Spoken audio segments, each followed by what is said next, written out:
hear from a whole bunch of folks about why we're here. We have a number of folks who are around us right now, a part of our crowd, who are about to be displaced tomorrow. Whoa! Whoa. The day after that, and the day after that, and onward and onward and onward. We have a really important big announcement to make, but we're going to hear that announcement last. First, we're going to hear from some residents of this camp about what the real effects are of these sweeps, of these move-on orders, of this seizure of property, this violation of right that's happening day after day after day. So I want to start out by calling up one of the plaintiffs in a lawsuit you'll be hearing about soon.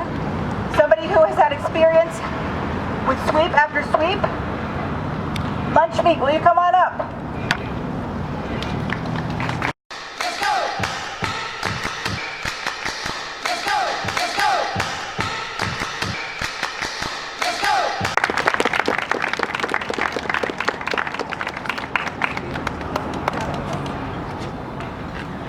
Yeah, we've been displaced from down at the river, trying to camp, and the places where camping looks like it would be all right, you know, you think. And we lost all of our stuff at Civic Park. They started building the fence around us before they ever told us to get out, and we lost everything. My wife and I had to start over several times.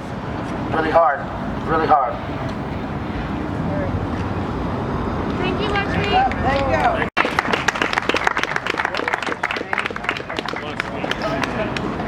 Lunch meat. Let's go! Let's go! I'm not sure if the other residents are here right now. Tomasa, can you hear me? If Tomasa's here. Tomasa, calling to the mic. Tomasa! Might have to come back to Tomasa. So as we're waiting on Tomasa, let's have the residents of neighbors around here, residents who live in houses in this neighborhood, are here to say why they oppose these sweeps, why they say no. We are residents living in houses, and we don't think that people should be swept from block to block. So we're very honored to have some neighbors right here in this very block, Alexis and Mikay. I'm sorry if I'm pronouncing it wrong. Please come on up.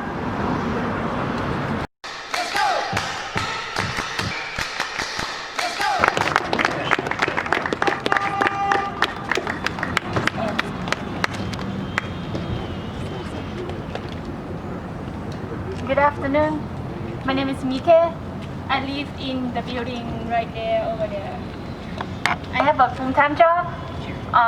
Every weekend I go groceries in Natural Grocer, which is 3 blocks from here, in that direction. Last week, I received a message from the management of my building. Let me pull it up. It says, notice posted for sweep of encampment at 14th and Logan on October 6th. There may be a lot of activity in the surrounding areas between now and then. Please do not hesitate to confront range patrol if needed.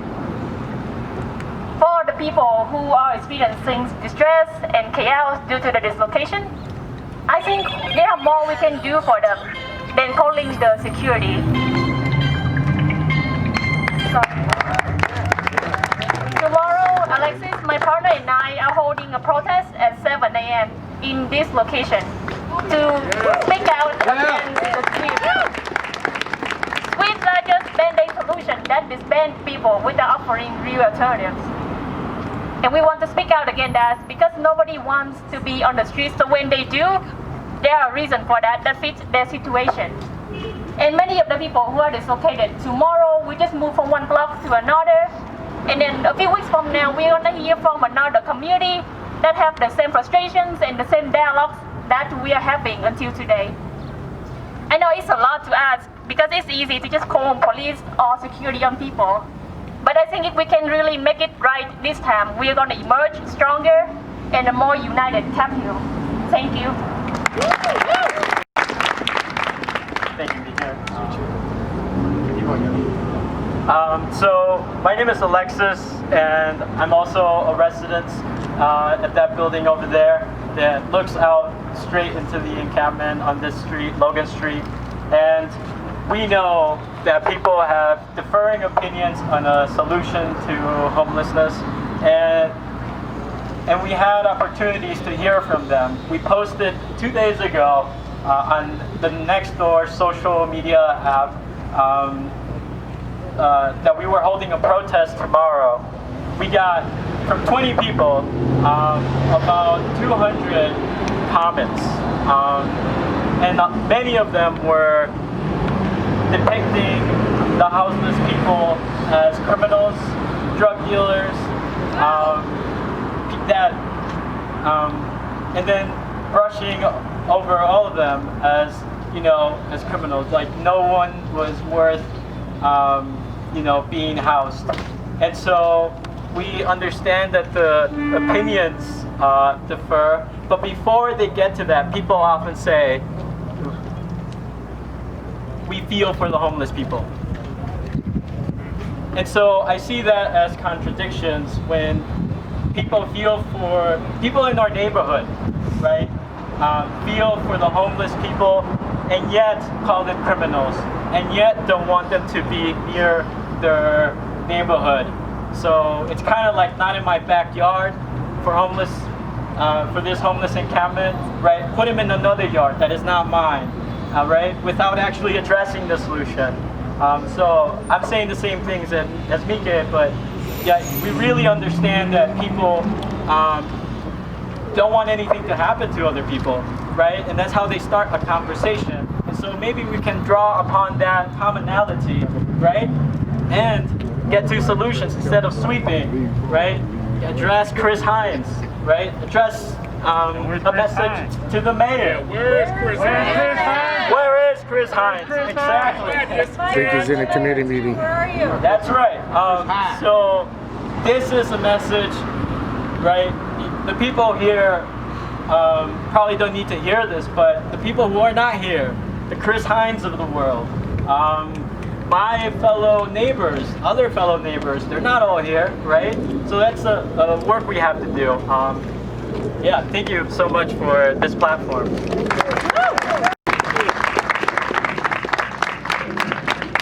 Thank you to neighbors for speaking up for folks' rights. Important person to hear from, somebody who has been through this time and time again. Green Eyes, you are up. Come on up.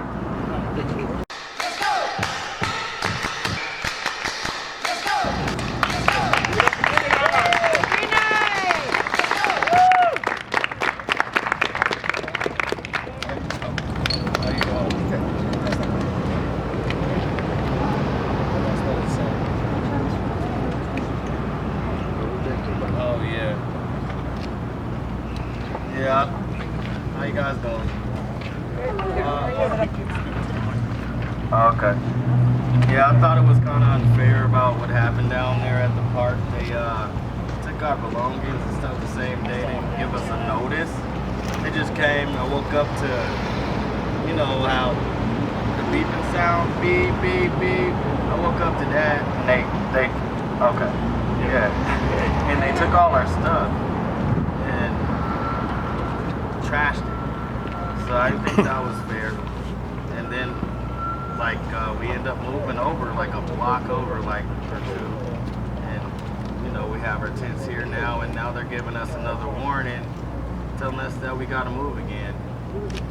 So, trying to figure out what we gotta do, what kind of help we can get, you know, or any resources. We don't have a lot of people coming out letting us know, you know, where to go next or what to do. So, trying to figure that out. But I'm just trying to say, hey, if they can give us a little bit more time, you know what I mean? Like another week or two just to figure out some more stuff, or if they can give us information on where to go, that'd be great, you know? Move along to where? Huh? Move along to where? Yeah, move along to where? I don't know where. So like tomorrow we're gonna be packing our stuff and trying to figure out where to go, but all our stuff is gone again.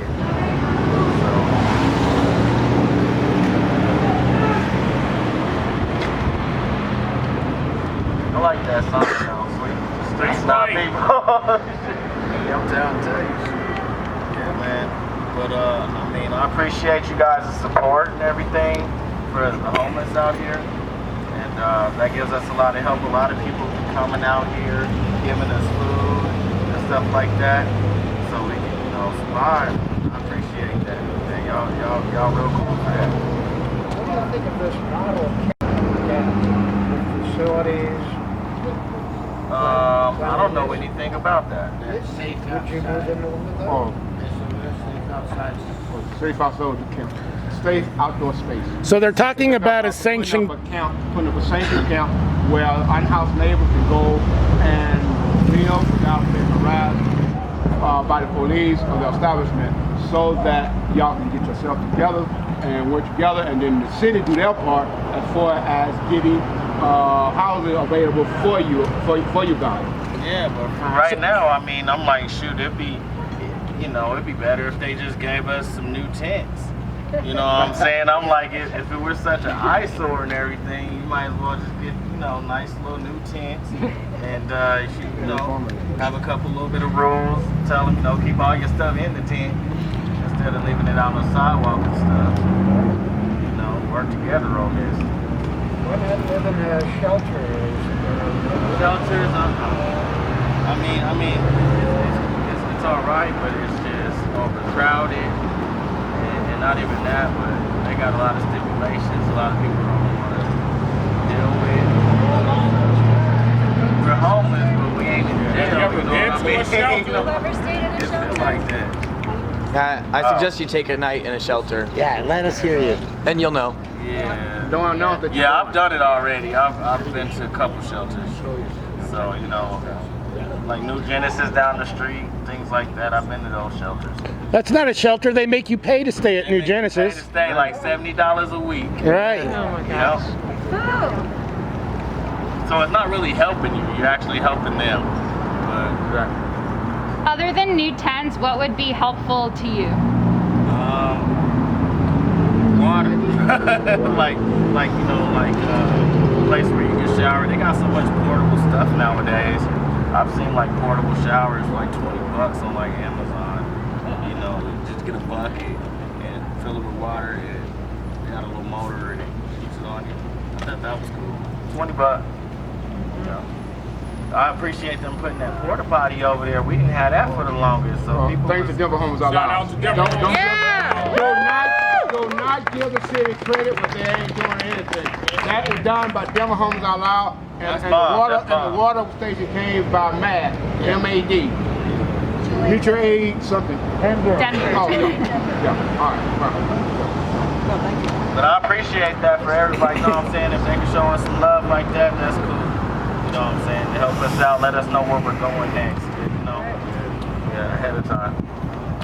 Thank you. We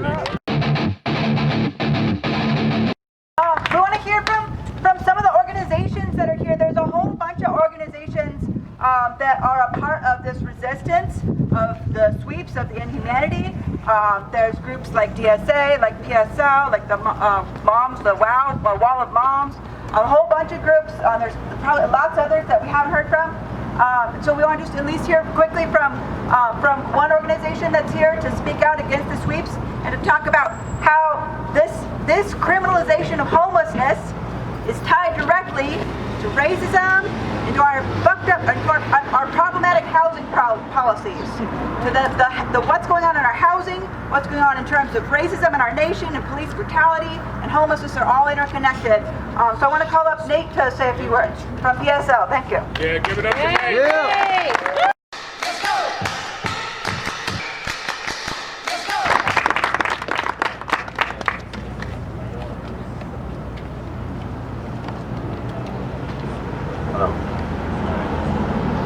So during this pandemic, the city of Denver continually refuses to meet the needs and the requirements that the CDC has put out. With no other options, displaced people are forced to move along and disperse elsewhere throughout the city until the next time they're left. This is an absurd, cruel, and inhumane response to the homelessness crisis here. In Denver, there's empty housing all over, about 20,560 units. And this housing should not sit empty. While the city of Denver counts millions of dollars from developers and mishandles taxpayer money, they refuse to support the unhoused community without even on their basic needs. Like my friend over here said, the community here itself has raised $20,000 for the sanitation stations. Mutual aid networks help provide food, clothes, and materials while the city sits on taxpayer money. Spend it on police to enact violence on the people that they swore to serve. Rather, the community continuously pays for fences to block off parks. They pay for cops to fence off encampments at 4 a.m. and to sweep them violently. They pay for weapons and ammunition to attack protesters that stand up for their unhoused neighbors. They pay for waste workers to bulldoze the tents of our neighbors and carelessly throw away their belongings. This week, this will be the 4th encampment in the last 3 weeks that the city has swept. And these residents are given no help, no solutions, and no answers whatsoever, even despite their efforts and their proposals to the city. These proposals are well thought out, well planned, and they are viable solutions. These solutions have worked in other cities all over the U.S., but still the city gives no response. These crimes against our neighbors are inhumane, and we stand with them in our demands. Housing is a human right, and we demand housing, not sweeps. Thank you. Right.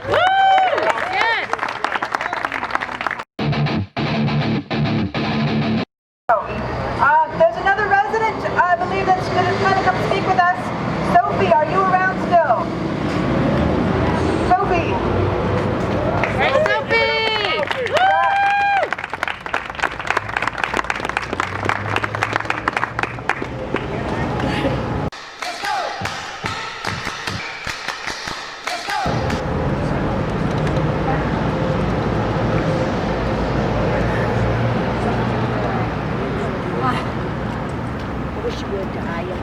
What I want to say is that there's no place for couples. No place. There's no place for a couple that just got married. I just got married last month. At the end of last month. Yeah. When is the government going to help the couples? Instead of separating us and making us get divorces, which makes our divorce rate go up, why not build apartments for couples?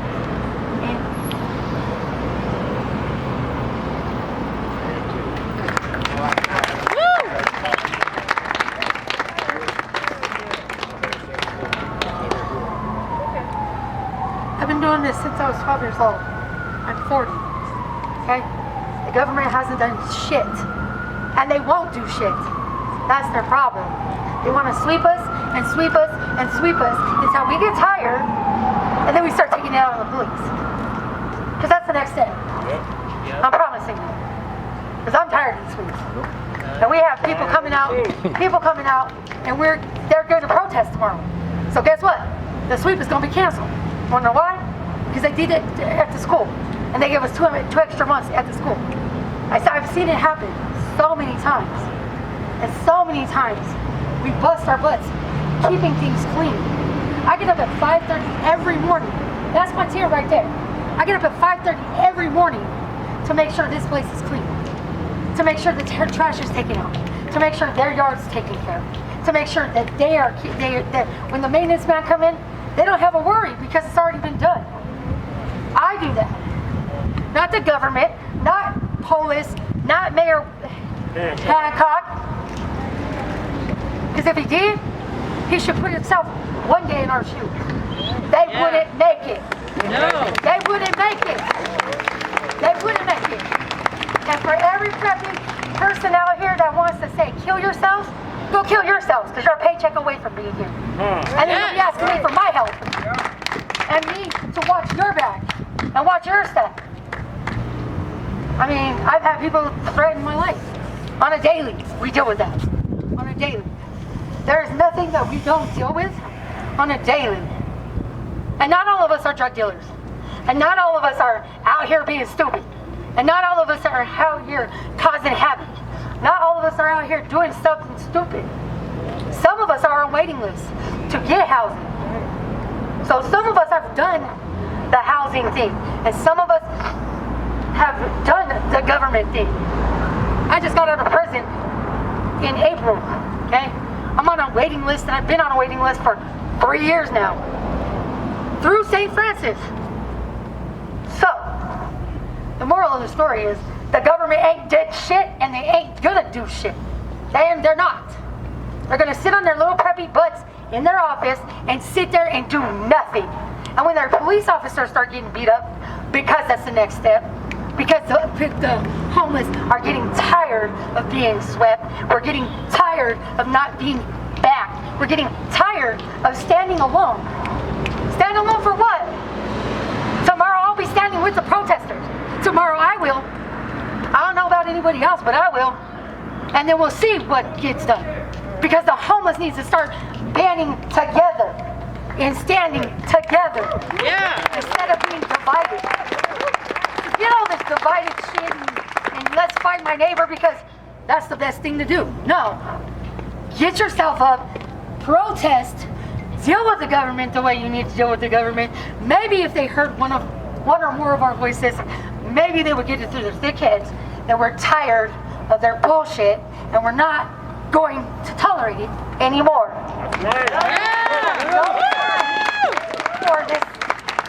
Or to be swept.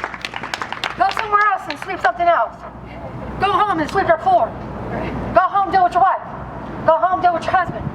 Go home and deal with something else besides dealing with the homeless. Because we're out here doing nothing wrong. Leave us the fuck alone. Go on and get some criminals that are out here causing ruckus, breaking into places, and doing something stupid. If I'm in my team, leave me the hell alone because I ain't answering my door to no different police officer. Point blank period. You can't come in my door if I don't invite you.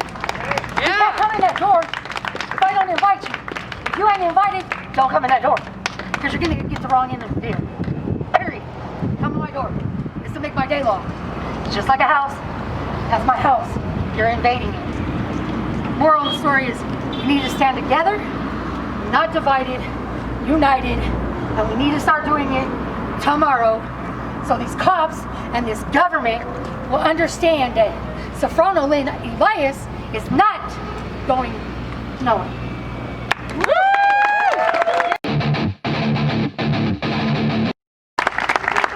Thank you, Sophie. Speaking for everybody right there, that was powerful. Thank you. I'm going to call up somebody else who has plenty of experience with sweeps, with being moved on, with the police, with all of this bullshit. And before I do that, I just want to say one thing about what brought us to this place right now. We're not in this position right now with thousands, and I mean thousands, of people living on our streets in tents or with tarps or with nothing, because people want to be, because people are saying, I think I'm just going to leave my house and go sleep on the streets. No, that's not what's happening. We're in this position right now because we have a history of policies and practices that have led us to this position by our government. We used to have low-income public housing. That housing was smashed and demolished by our federal government back in the early 80s. And instead, they started reinvesting that money on token levels, not full levels, but token levels in shelters. They have decided that shelters are the solution to homelessness. The answer to where you should tell people to go is that you should go live in a warehouse. Human beings have basic dignity, basic rights. Human beings should not be put in warehouses. That's what jails are for. Jails are warehouses. Shelters and jails have very little difference between each other. We have basic rights, and we need to start looking at that in terms of our ability to create real housing for folks that we've seen in the past can do. It's available. We have the resources to do it. And instead, we blame people who are here on the streets, blaming people for their homelessness as opposed to blaming our system for creating that mass homelessness. That's the history of why we're here right now, not because a bunch of lazy individuals decided to go live on the streets. So I just want to give us that context real quick, and I'm going to pass the mic off real quick here to one of my colleagues at Denver Homeless Out Loud, Jerry Burton. Come on up. Give it up for Jerry. One thing I want to tell you is this has to end. And as I have been saying, and she reiterated, we as unhoused and we as houses, we must all come together in order to get the solution solved that everybody can have a house. Now, let me tell you about, she said she was on a waiting list. let me talk about the waiting list. The waiting list. Yeah, you're right. It's a wait list. You will wait for two reasons. One, a person who is already on Section 8 or in low-income housing, they die. Then the next person move up.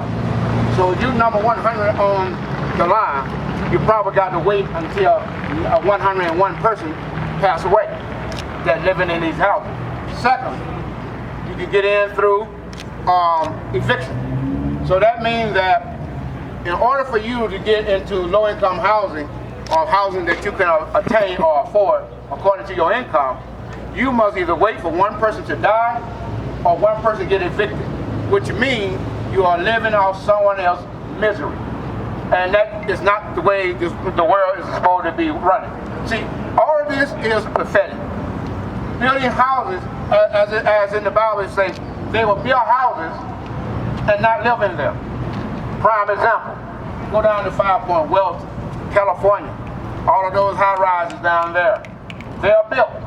And no one is staying in all of those apartments down there. See, that's prophetic, baby. That's prophetic. Now, I'm going to tell you like this. What we need to do, I'm going to give y'all a solution here today. The solution is this. Stand together, demand, because you deserve to be treated better than this. And your houses, let me tell you something about that 300 as well. That 300, when they said people you'll be coming out your house in the morning, you'll be stepping over people living out in tents, they are making that come true.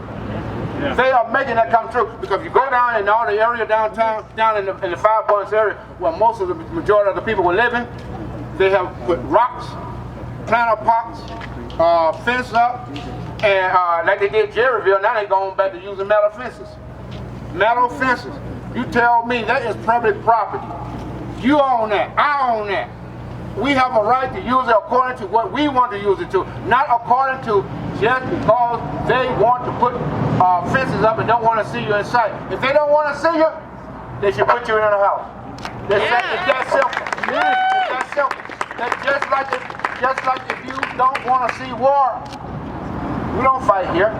We go over there. That's to keep our people from sinning. See, it's the same thing. No matter how you look at it, the point is everybody deserves a place that they can call their own, that they can rent according to the income and not according to how much an individual can make. Now, the advantages of housing everybody is this. If you get everybody into housing, guess what? When people come to your city doing tourism, when it's open back up, if it ever open back up fully, they'll come here and they'll be like, oh, wow, I love going to Denver. I don't see nobody living in tents. I don't see nobody living in safe outdoor spaces. They all got housing. Is that the right thing to do? Yeah. Okay, now what you need to do now is this. Every time they get ready to sweep people, and this is for your houses as well, you need to show up and protest and say, the solution is housing, not sweep. The solution is now, not tomorrow, because I will tell you like this has been going on for 8 years. 8 years, sweet. I've been part of them, but you know, I'm hard-headed. At least that's what Mama did tell me. Because she all tell me, Jerry, don't do that. I do it anyway. Now, they're the same when the police came and talked about, move along. Move along to where? Move along to a damn house. That's the solution. Move along to a house or apartment that people can afford. It's that simple. And I can talk all day, but if you want changes, get out and vote. Get out and vote. And make sure that you get to know the people that you're voting for, because you want someone in that are not going to listen to these lobbyists that can't be bought off. You want somebody in there that has integrity, moral, and standard, and that has got your best interest at heart, not cooperation. Thank you.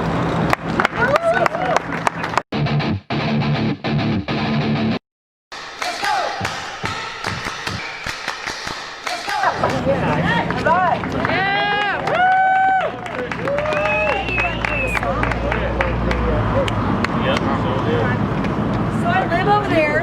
I do live over there. It's horrible. So sorry. Excuse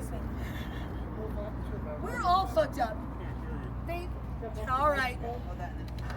You, what do I need to do? We are all fucked up. Yeah. Truth is that none of us come outside because we want to. None of us come outside. You're gonna make me cry.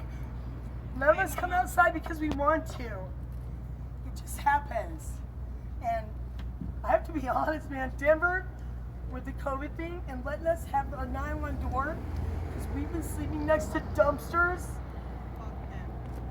And we've been sleeping next to dumpsters and being yelled at 3 in the morning by people who are high because they have an apartment. I've been in Denver now for 4 years. But this is like the kindest thing they've done to us, to give us a door. To give us a door. Because no matter what, you have to know that that's the threshold, right? Right? That you have to. I'm sorry, I wasn't expecting to do this. I was really not expecting to do this. I really. I love you, Tara. We support you! We support your voice! Tara! This is fucking killing me, girl. Sorry, but you're doing amazing. I'm She is a veteran! I am a veteran. She served our country. I'm a homeless. I am a homeless veteran. I was in the Army. I was a 91 Alpha combat medical specialist. And I live in a tent right over there.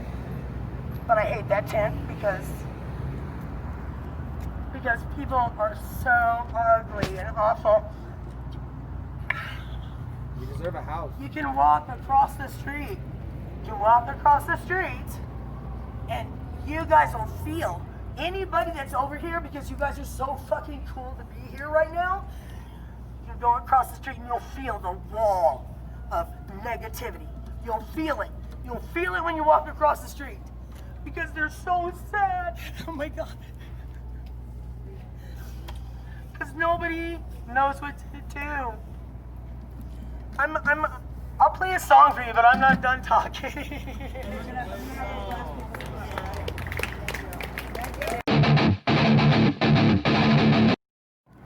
Somebody who was present at the Lincoln Park sweep, who was brutally pushed over by the park, or I'm sorry, the state troopers and the police, and who is an elected representative here.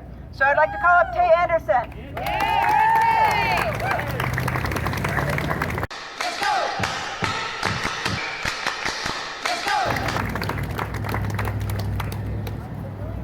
What's going on here is egregious. From Maury to Lincoln Park to over there on Welton Street, we are in the middle of a pandemic where the governor has still refused to put a moratorium on evictions.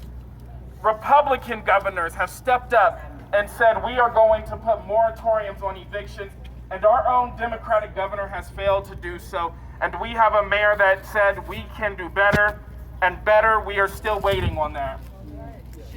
They spent millions of dollars in a campaign to oppose the overturning of the urban camping ban, but not one of those donors has put millions of dollars into supporting the unhoused neighbors and saying, instead of us having homeless folks on the streets, let me build them something for them to stay in.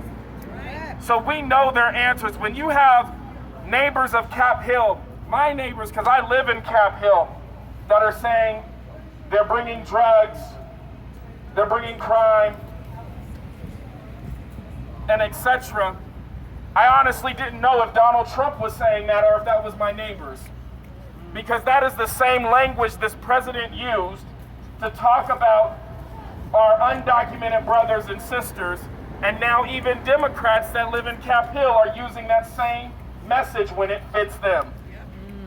So elected officials have to do better, because a lot of these elected officials have stood up and campaigned against the immoral treatment of our unhoused neighbors, but none of them will actually come out here and stand in their shoes. Besides Councilwoman Candy Cidabacca. Amen. We want candy. So we have to continue to remain allies in this fight with our unhoused neighbors, because most of these folks just keep getting moved block to block to block, and it's doing nothing. We are wasting city resources. I was disgusted when I seen these sweep over by Coors Field, and they're literally caging folks in now. Yes. Because they can no longer control the protesters. I won't even call them protesters.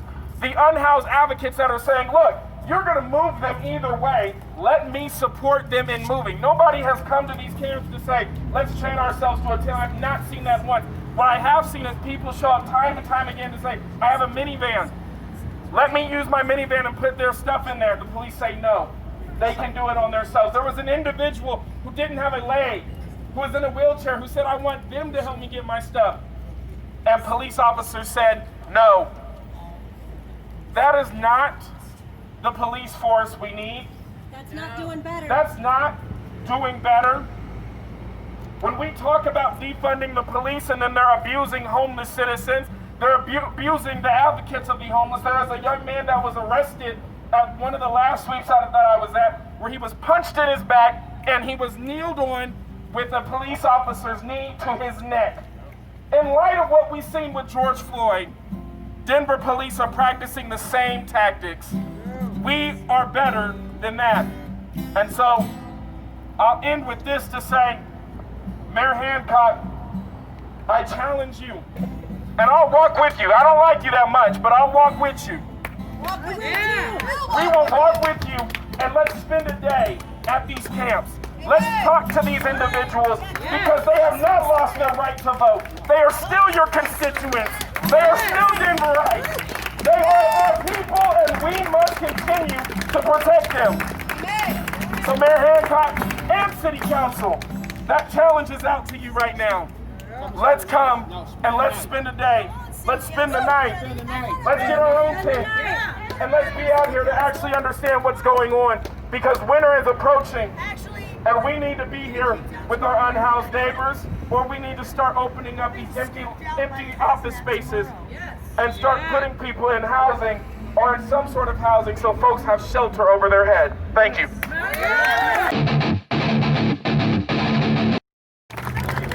Hey, there's one more person I'm going to call up today. This person has a very important announcement. This announcement has to do with the fact that we're not going to sit back on our hands and just let the government get away with shit. We're not going to sit back and let them take people's stuff and trash it in violation of a lawsuit agreement that we made with the city about 2.5 years ago. The city made agreements with us as Denver Homeless Out Loud and with every person who's homeless on the street to give people proper notice, to store people's stuff. They have not been following that agreement. And instead, during a pandemic, they have been chasing people from block to block. So we're not going to sit back and let this happen. We make our voices heard. We stand in support on the streets every day.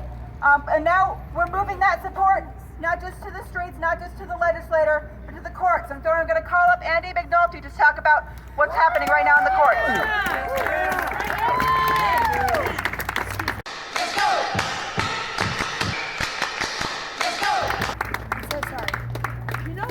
Out tomorrow morning at 3 in the morning, right? Hi everyone, my name's Andy McNulty, and thanks everyone for coming out today. I don't want to be here right now.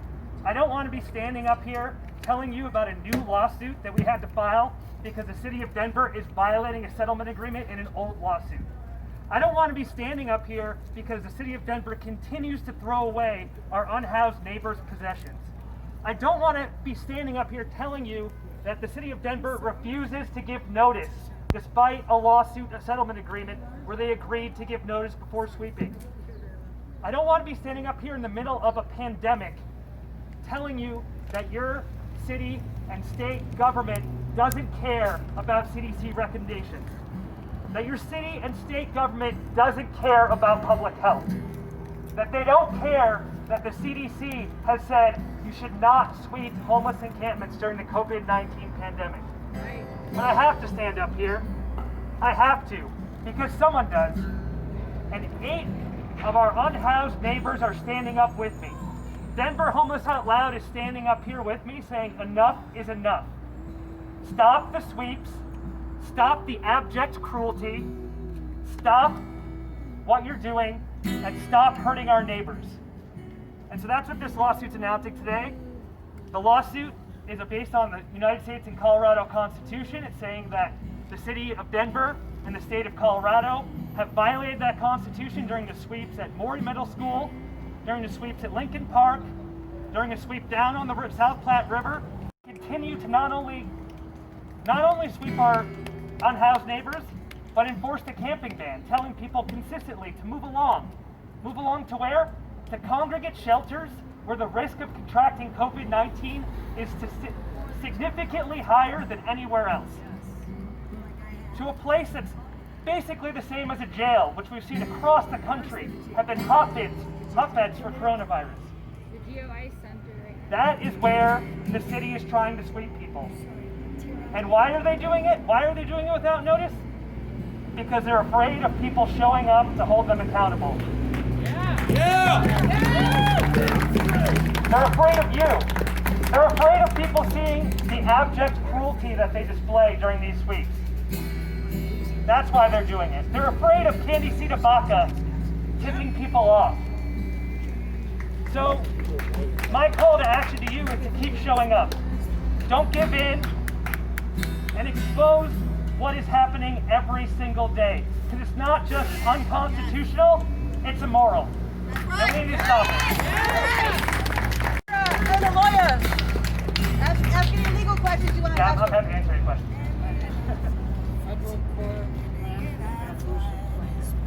Sure, it was filed in federal court today.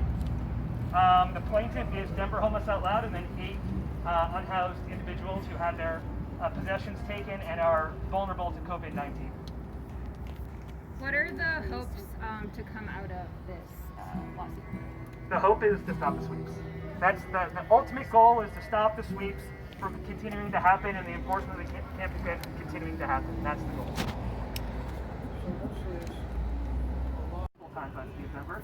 But the other part of it is that the city continues to violate the United States Constitution and the Colorado Constitution by conducting sweeps in the way that they're conducting them and conducting them during the COVID-19 pandemic when they know sweeping exposes unhoused folks to substantially greater danger. We're hoping to have a hearing within the next couple weeks. Not by tomorrow, probably. Is Lunchmeat one of the plaintiffs? Lunchmeat is one of the plaintiffs, yes. What's his name? Is he the married, the couple? Yeah, he's one of the couple. Okay. His name is Rick Meitzen. Jr. Rick Meitzen Jr. Green Eyes is also a big plaintiff. What's Green Eyes' name? Michael something. I always forget the name. I only call them by their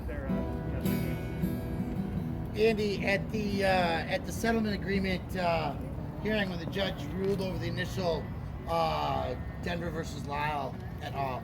The judge said if this isn't being filed, give me notice, let me know so that we can hold the city accountable. And in which ways is this going to, like, what are you hoping to achieve differently than filing against the original settlement? Yeah, so we're looking to completely stop the sweeps during COVID-19 at least, and stop them in general from happening. So not just the stipulation from the Lyall settlement, but stopping the sweeps completely. Thank you. What are the consequences for the city if they lose? Complying with the Constitution and basic human rights. Yeah. And also they could lose. I guess my question is who's going to jail and what's going to force them to comply, which I'm concerned about. There is no jail, but this is filed as a class action lawsuit, so it's a class action based on a number of different folks who've had their property seized. So everyone who had their property taken at the Lincoln Park sweep and everyone who had their property taken down the South Platte River, if we won, would be entitled to damages for having their property seized and thrown away. That's right. Yeah! Ain't no selling out of court, right, y'all? Justice. Any the city or state after you sent them the notice? They have not responded.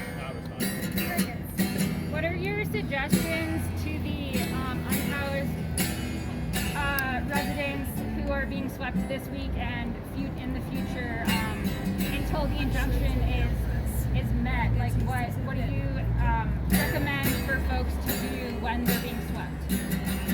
Yeah, I would recommend that folks, document everything that's happening to them because, there could be additions to this lawsuit if there's ongoing sweeps.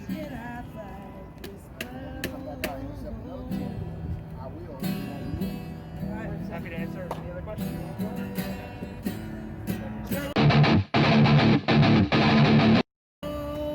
Thank you guys. So this means that we are going to be fighting in the courts and on the streets simultaneously in these next few months.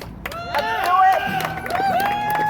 And tomorrow we're back on the streets because what's happening here tomorrow? Hopefully nothing, but the city is planning on coming and trying to kick everybody out. So show up here tomorrow bright and early. They've been coming as early as 5 a.m. That's fucking early, but come up. 3 o'clock. Sometimes as early as 3. Yep, really fucking early. Be here at 3 o'clock in the morning. Okay, and then tomorrow they're hitting the next block, and then the day after that they're hitting 2 blocks down. They have a whole series of sweeps, 1 block after the other, Tuesday, Wednesday, and Thursday planned. So if you can't bring food or water to support folks, help folks to be able to eat and drink at least while they're dealing with this crisis, and just be here to support. And follow the leadership of the residents of the camp. We don't want to do anything that residents of the camp don't want. So follow that leadership. Let's respect folks. Do everything we can to support folks on the streets tomorrow. Let's go!